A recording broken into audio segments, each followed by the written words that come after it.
So I'm assuming you do not know about creep, but maybe someone of you have any idea about it. So anyone knows what creep is?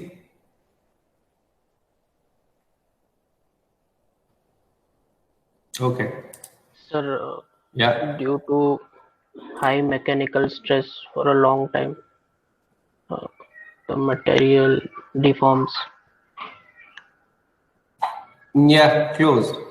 Sir, after yield strength or something. Think. So good enough, but not complete. So as you know that there is the importance of time on everything we see are relative. So for example, the deformation which we see in, for instance, polymers, if you extend them, then you can touch it and you will see that the temperature of that polymer will change. But that you will not observe in steel. And there are other phenomena also which are very slow. For instance, 1 year, so one revolution of the sun is a long time. And then the change of magnetic poles of Earth is another phenomena which happens in a long time. And then, for instance, electron will not have any mass if it doesn't interact with the Higgs field. So because it interacts with the Higgs field and it slows down, so the energy relatively changes to mass, not changes to mass, but it comes because of that slowing down of the velocity of the electron in the Higgs field. And that's how we get the mass of the electrons. So all these phenomena are time dependent, and the scale of time varies, and some things we realize because they are relative to our time period, or some things we cannot realize because they are either very fast, so we cannot see what is happening, or they are either very slow that we think that they will be like this static until infinity. So the time dependence in metallic material is also not observed usually. So for example, if you do you know that material which they put on the streets to have a layer of it, it's called pitch. Are you aware of that? It looks black and they create it on the street when they're doing construction. Have you seen it? A layer above the road. Yes. Yes, sir, I've seen it. That charcoal, I think. Charcoal. Yes. So if you take a small piece of that and put it somewhere and give it some time, then it will be flat. So if you give it a shape, for example, of a cylinder, and then you leave it there, and then you leave it for some time, so then it will change the shape and it will be flat on the surface because it's a fluid which is very viscous. But it is taking time. So you will not see this phenomena in water droplets. So water is in the shape of a sphere, but when it drops on the surface, it takes the shape of a disk. But that change in shape you will not see. You cannot appreciate because that happens in a very small period of time.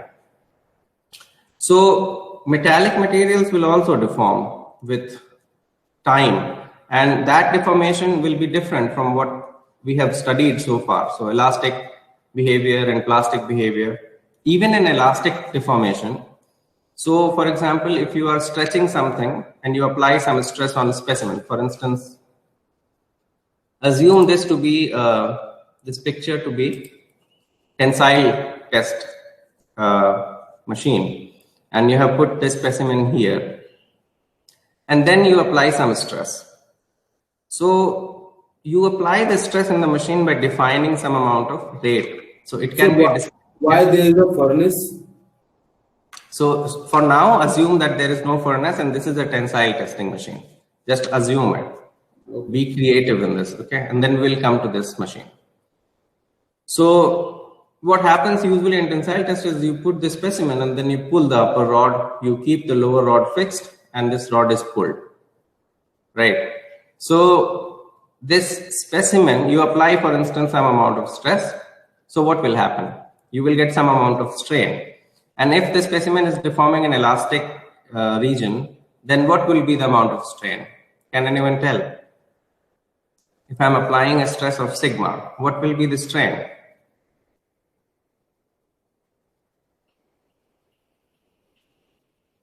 It will be sigma by Young's modulus, sigma divided by Young's modulus, because it will be following Hooke's law, linear elasticity.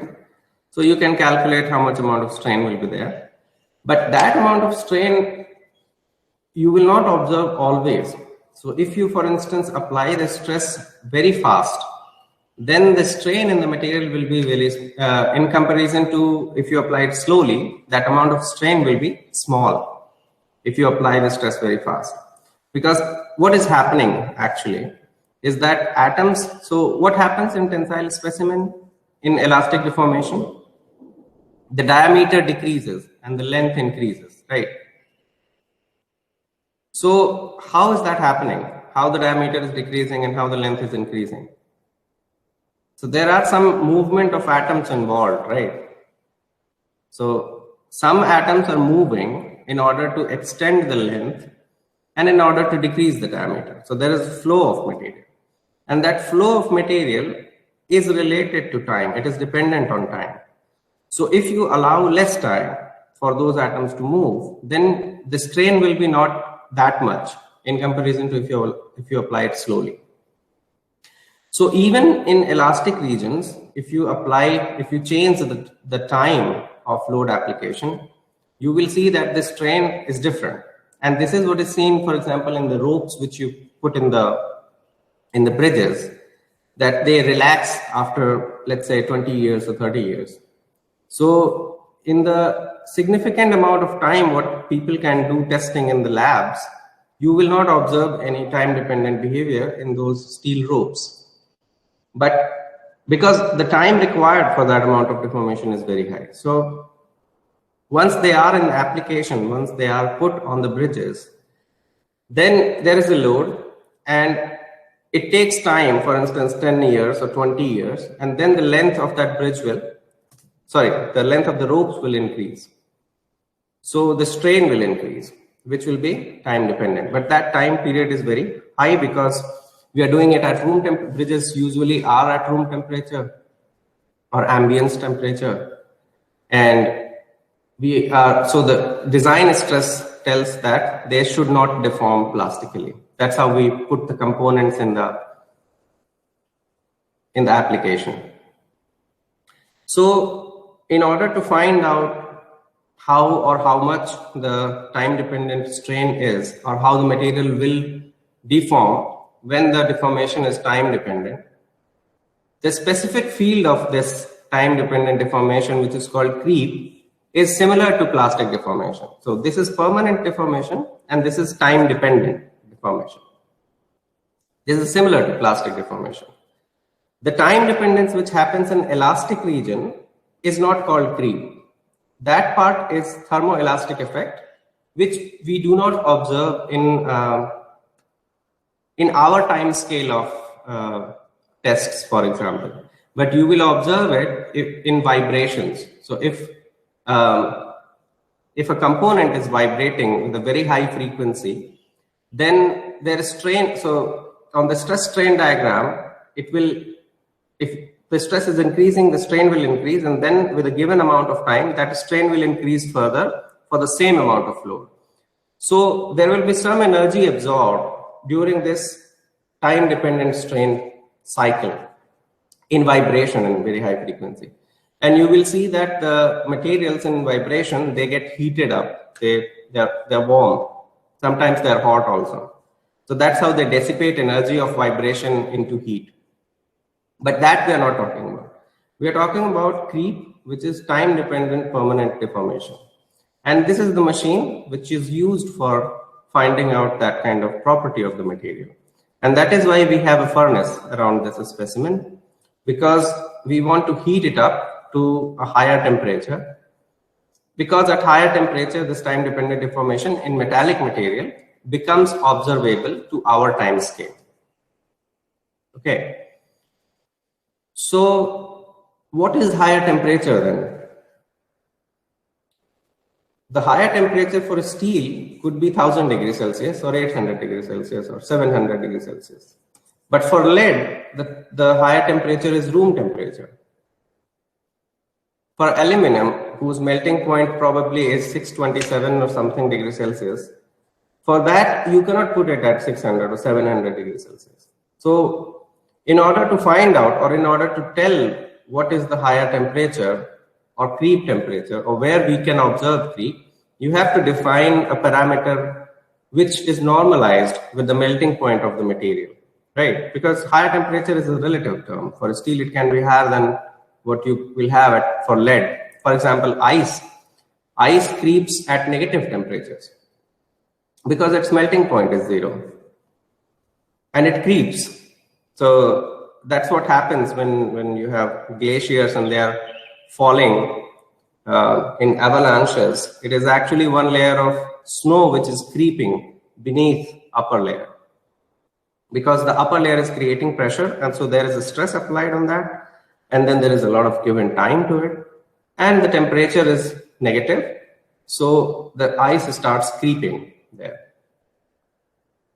So we have to define a temperature, and that temperature can be given as the ratio of the test temperature divided by the melting point of the material. So now we put this specimen and we heat it to, let's say, the temperature ratio higher than 0.5. So for steel, if it is 1500 degrees Celsius, we are testing it at 750 degrees Celsius. Okay. So we put the furnace, we put the specimen, but then this time dependent deformation becomes observable in our time scale if we heat it up. But even then, in order to find out certain properties, you have to test it for a very long period. And that long period can be 100,000 hours. Sometimes it can be 10 years. So 100,000 hours is 11.4 years, I think. And that is a long period of time. So those kind of tests are actually, people have done it for the sake of research, but it takes a lot of time. But still you can do it for 1,000 hours, for example. But if you want to do it for 1,000 hours, this testing, do you think it will be possible in, let's say, IIT Ropar labs? If not, then what will be the problem? If yes, then how?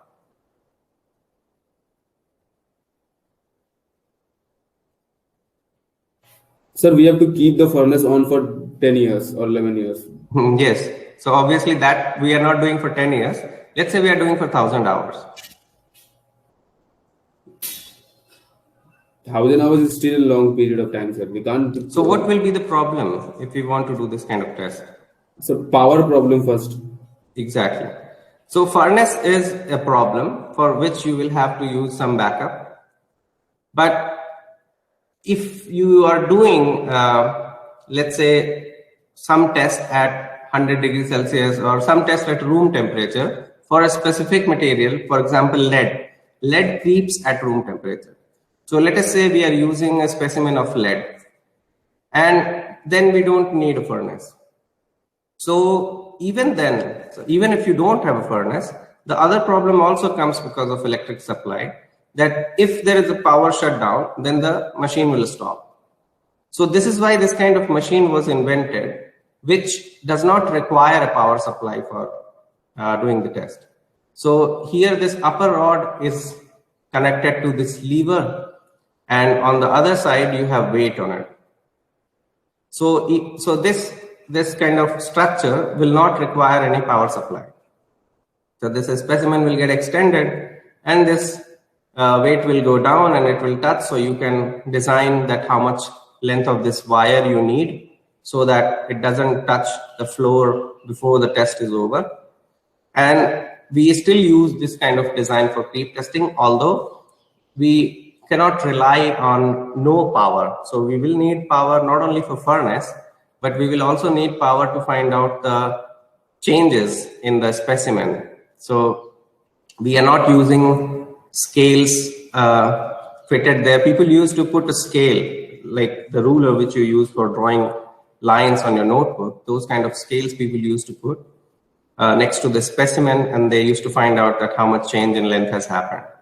But they involve a lot of errors, obviously. So instead we use extensometer, high temperature extensometer, which are also very costly. But those sophisticated recording equipments, they also need power supply. So these days, tests are not done when you have a risk of power shutdown. You usually get a backup, otherwise you don't perform the test. Okay.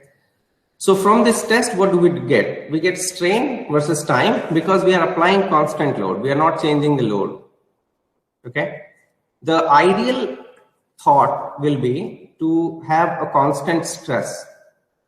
So if you have a constant stress, there will be some amount of strain in corresponding to that stress, which is coming from elasticity. So that part will be coming from Hooke's law. The other part will be coming because of instant plastic deformation.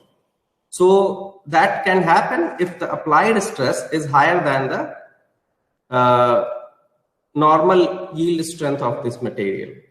So if, for example, the yield strength of this material is 300 megapascal, I am applying 400 megapascal, then obviously there will be some amount of strain which is elastic, some amount of strain which will be plastic.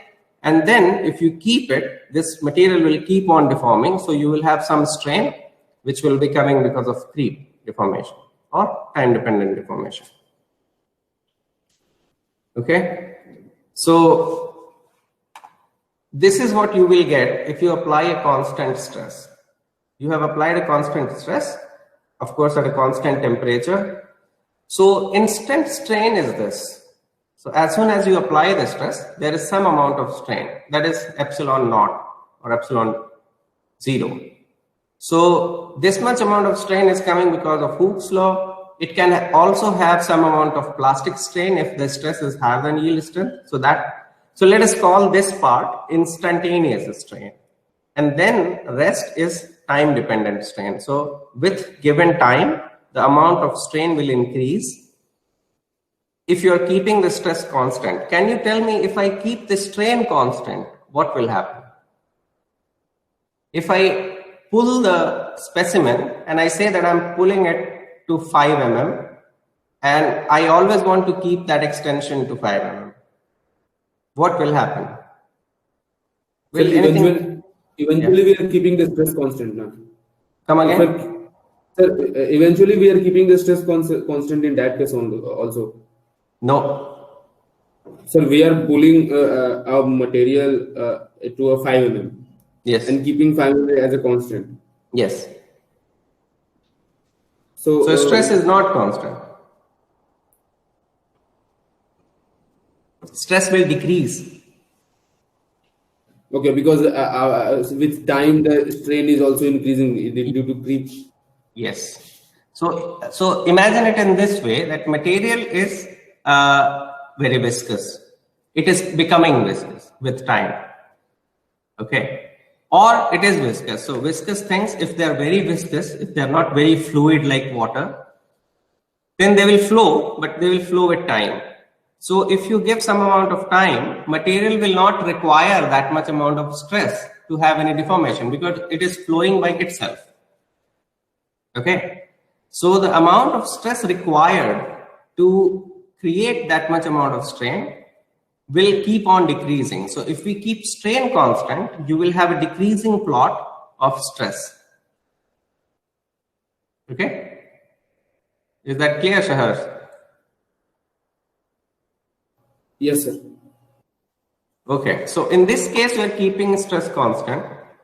And then we have some amount of instantaneous strain. And then strain increases. Then it looks like it becomes linear with time. And then it increases at a very high rate. There is a dotted line, of course, which you can probably imagine why it is there. So the first stage where the strain is increasing with time, can you imagine what is happening to the strain rate? The rate of change of strain? What will be the behavior of the strain rate in the first stage? Can anyone imagine? It's simple mathematics. The rate is also increasing. No? Decreasing, sir. Decreasing. Yes. The slope is. So you see, can I draw a line here? So you see here, if I take a point here, then I have a slope like this. If I take point here, I have a slope like this. It has gone down, but it should be a little up.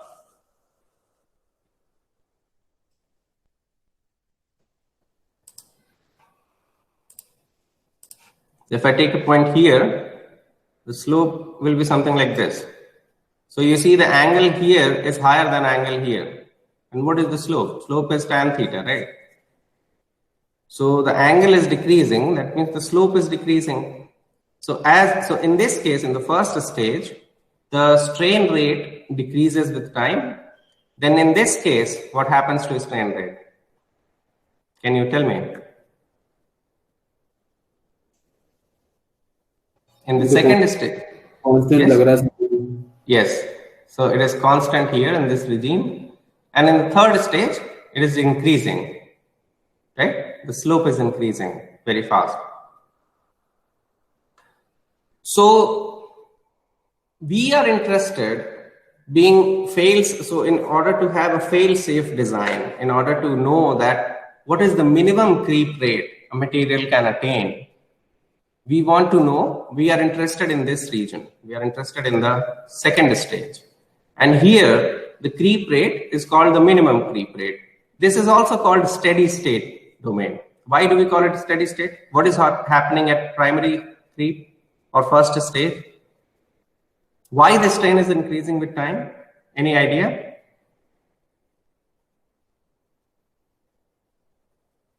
Or why the strain rate is decreasing? Strain is increasing because the material is flowing, but the rate of change of that flow is decreasing. Why is that? There is some resistance, isn't it? Otherwise, why the rate will decrease?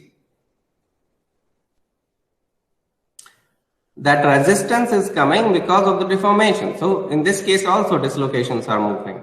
Then that is the flow of material. So dislocations will interact. There will be some particles, there will be some precipitates, there will be some barriers, right? So like you have in the tensile test strain hardening, similarly, you have strain hardening here. Because of its own deformation, the material resists the flow of material. And that's why the strain rate decreases. So there is a strain hardening in first stage. In the third stage, similar to necking of tensile test, here also the material is giving up because the damage is too much and material has necked. Okay. So in the tertiary creep or in the third stage, the material has given up. But what is happening in second stage? So if you look at creep rate, this is how the creep rate looks like, right? And the answer is also written in this slide. So why here the creep rate is constant? There is some resistance here in the material, right? What happens to that resistance? Is that resistance gone? What is happening here? Can you tell me?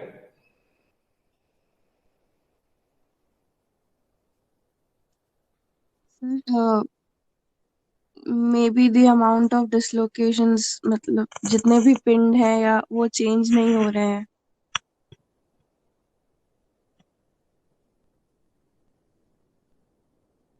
No, it's written here. So reason behind the varying creep rate is competition between strain hardening and strain softening, also called recovery. So there are mechanisms. What happens in tensile testing? We have dislocations which are flowing, they interact with each other, they get locked, right? In order to break those barriers, you have to apply more stress and they have to, so then they break and then they cross that barrier and flow, keep on flowing. So then another barrier comes and these things keep on happening, right?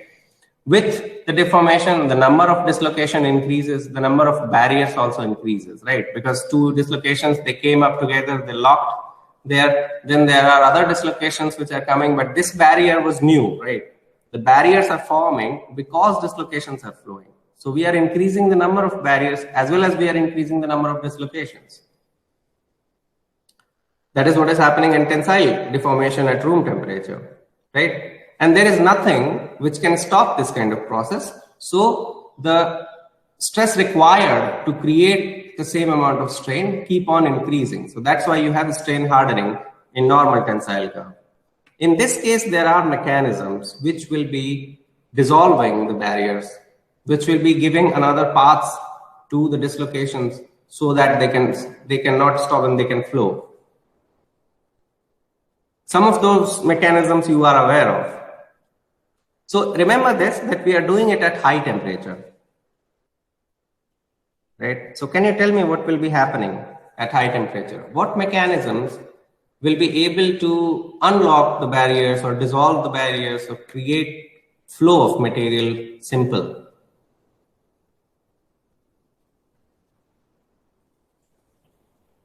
So recrystallization type of thing, not exactly recrystallization. Why you're saying recrystallization? Recrystallization requires some amount of Temperature. driving force. What is that driving force for recrystallization? Why a crystal will recrystallize? You are asking the crystal to do a job. It already has a grain, and you are asking him to create another grain. Why material will listen to you and do it? You need to poke the material, right? You need to give that material some energy, disturb it so that it will recrystallize. What is that disturbance you do? Yes, Harsh? Stress, external stress. External stress, then it becomes tensile testing. You apply stress, then there is strain. That is not recrystallization. We give a temperature less than the melting point. So if you keep it at temperature less than melting point, the grains will recrystallize. I think the grain will grow.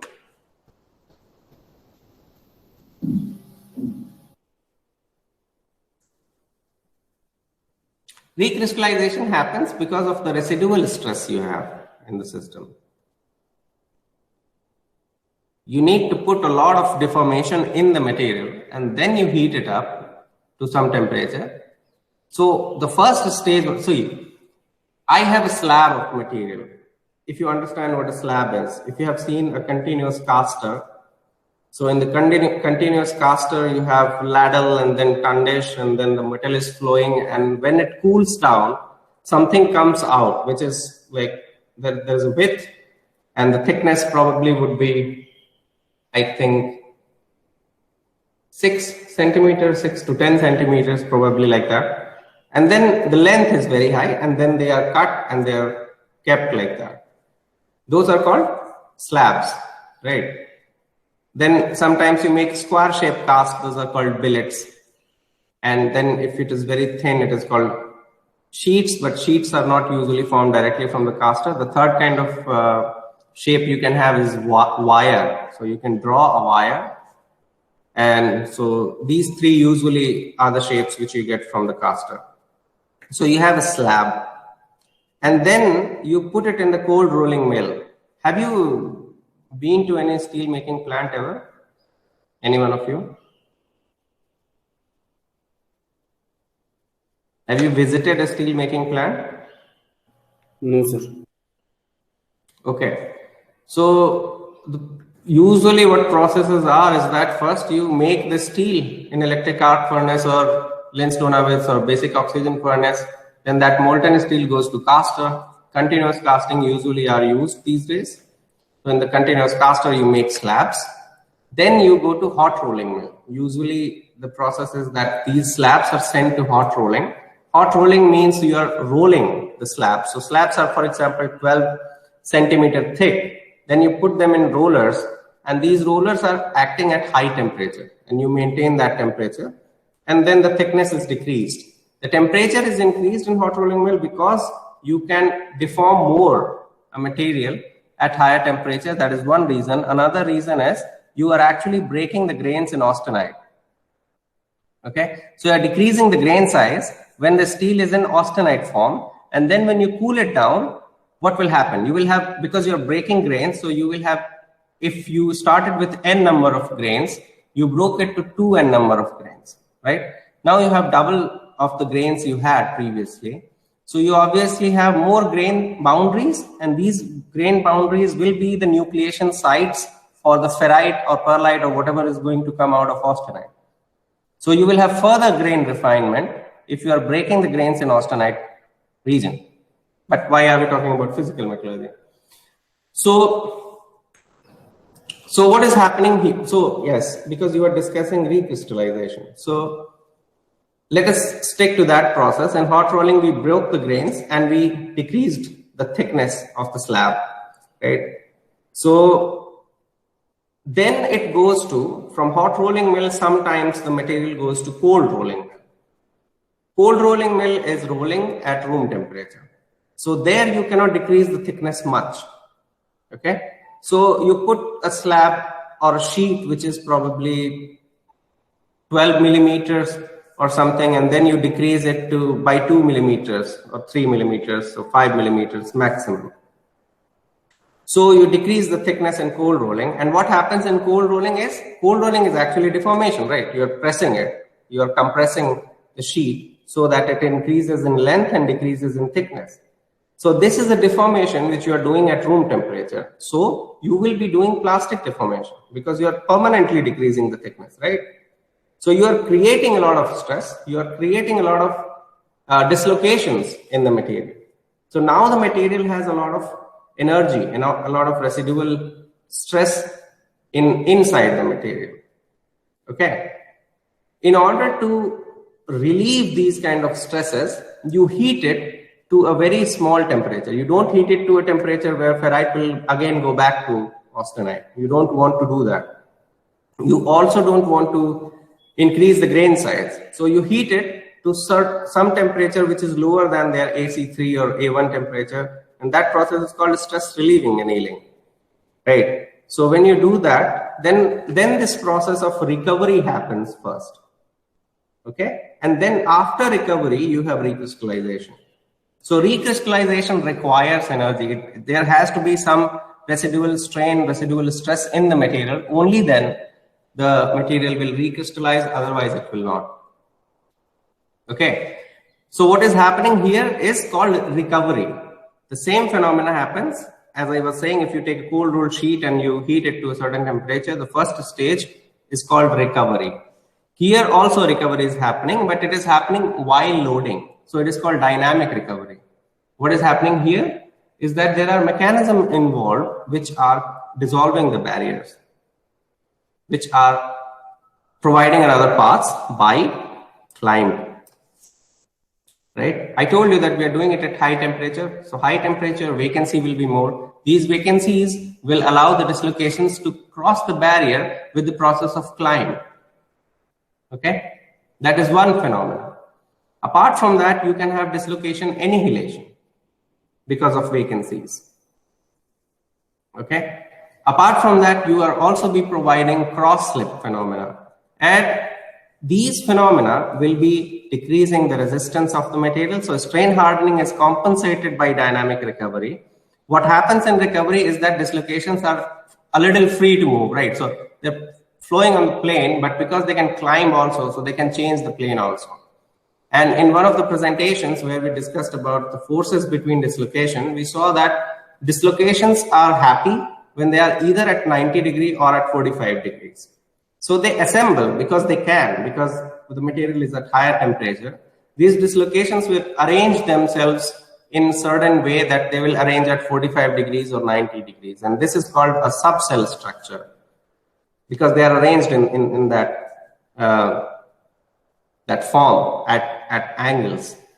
So that is also called polygonization because they form a polygon because they are in such kind of structures. And this releases the strain of the material. And because dislocations are able to move in any direction because climb is provided, your resistance of the material is decreasing. And that's why in the stage 2, you have a compensation against the strain hardening. So the strain rate is balanced with so strain hardening is balanced with the recovery.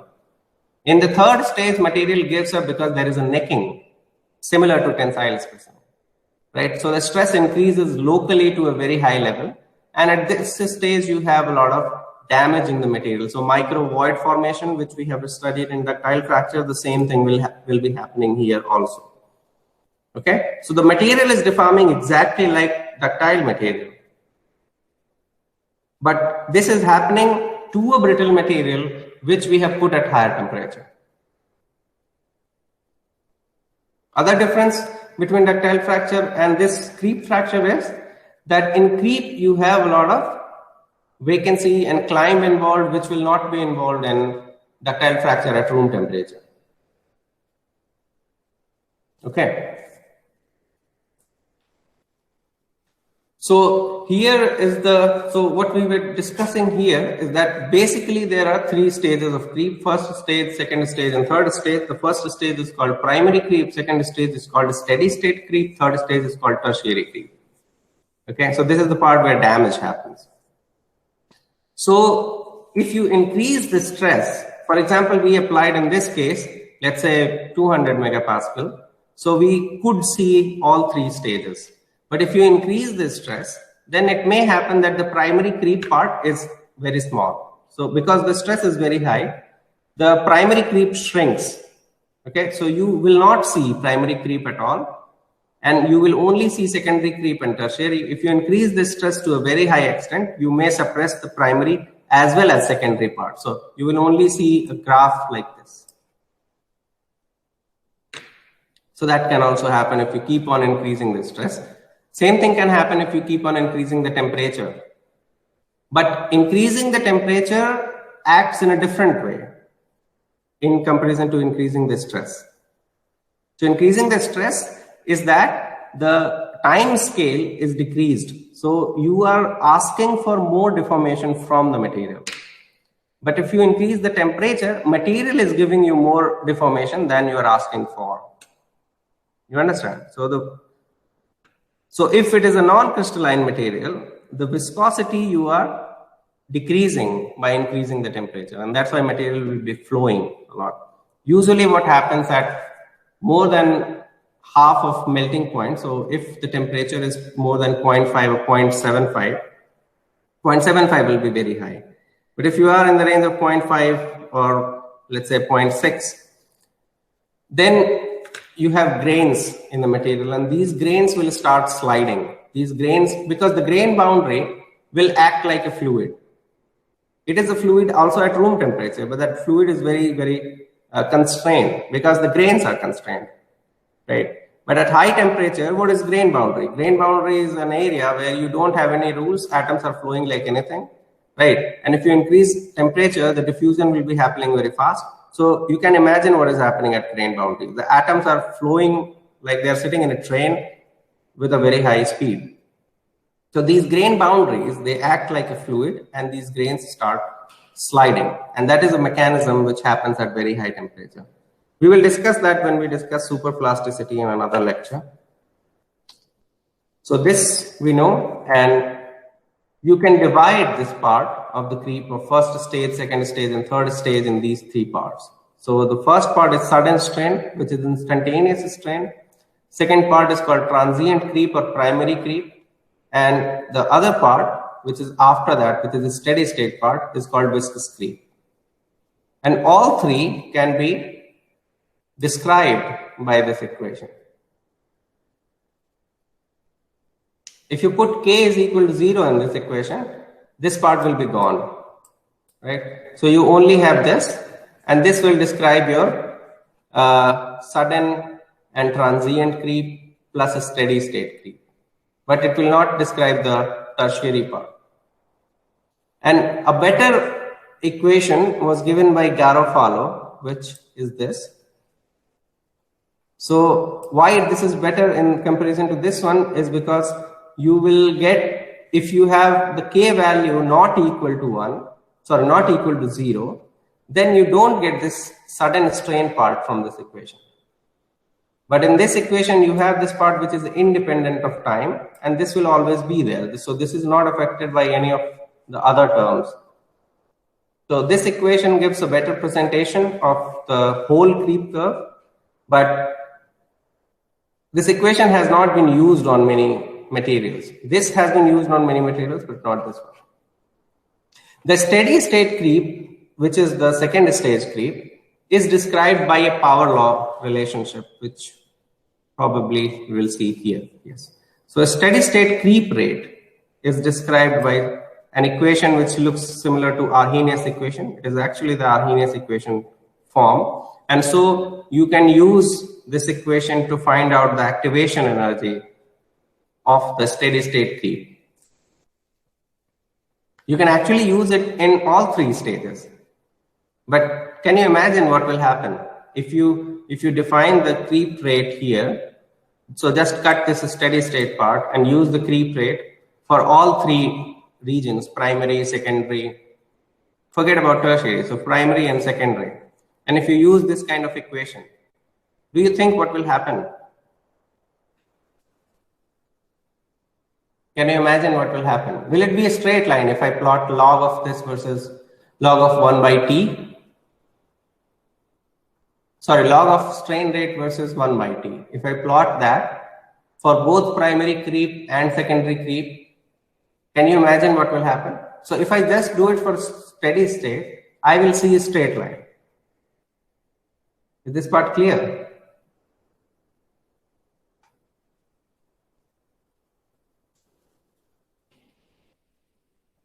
So am I audible? Are you there?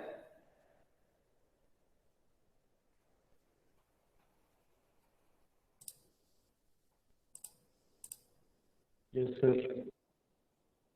Okay. I thought I was speaking to myself. Okay. So can you imagine what will happen?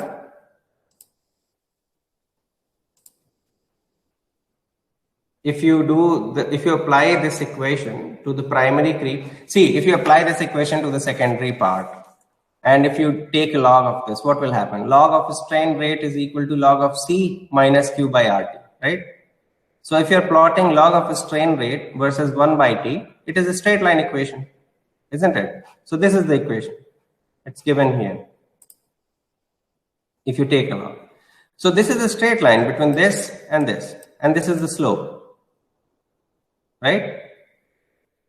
But what will happen if you do it for primary creep also? If you, instead of steady state, you keep primary creep, you take the whole creep rate from first stage and second stage, and then you plot this, what will happen? Any guess?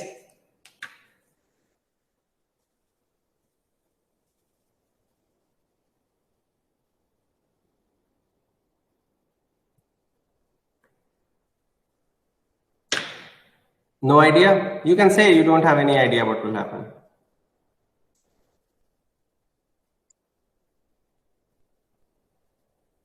Ariman? Ashish?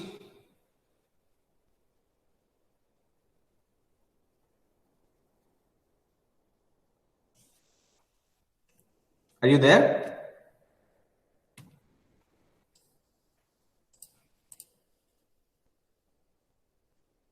Ashish?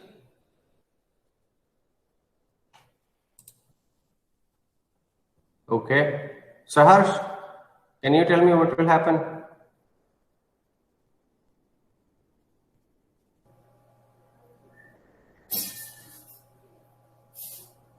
Sir, please show the graph again, sir.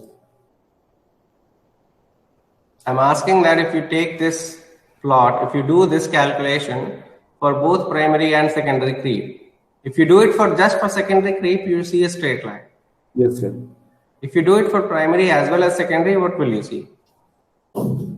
Sir, there is a change in the slope while transition in Yes. primary. Yes.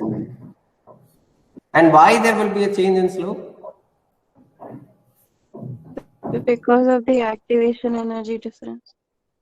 Right. So this was very simple.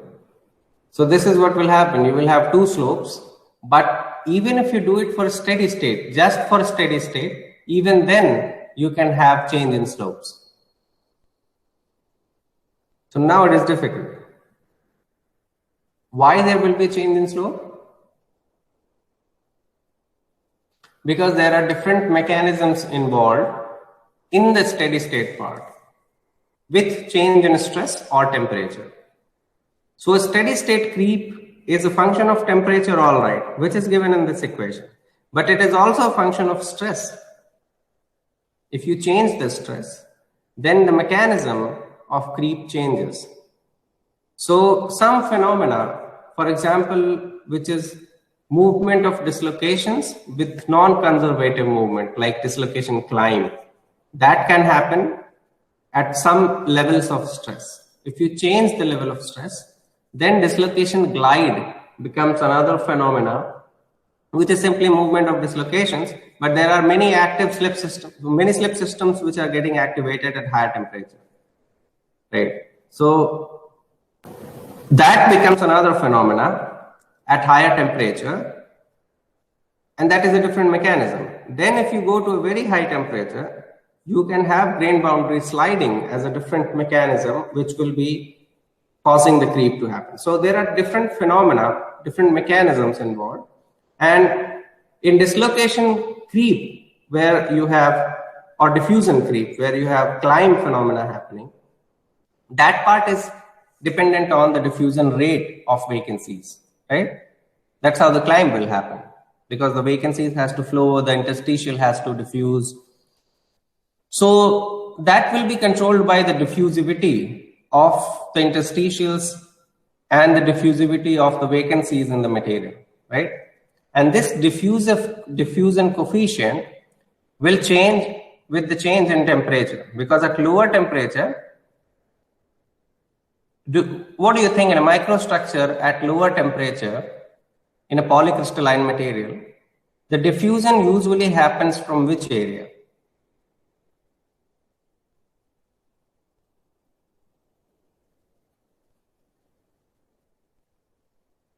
So diffusion usually happens from grain boundaries, because grain boundaries do not have any rules. So they are non-crystalline part in a crystalline materials. So usually atoms go to grain boundary and they can diffuse from there to some other place. So diffusivity of the grain boundary is very high at lower temperature. But if you increase the temperature, then the diffusion can happen also from the grains, right? So because of these diffusive coefficients, you will have a change in activation energy, and that's why you will see a change in slope because of the change in mechanism.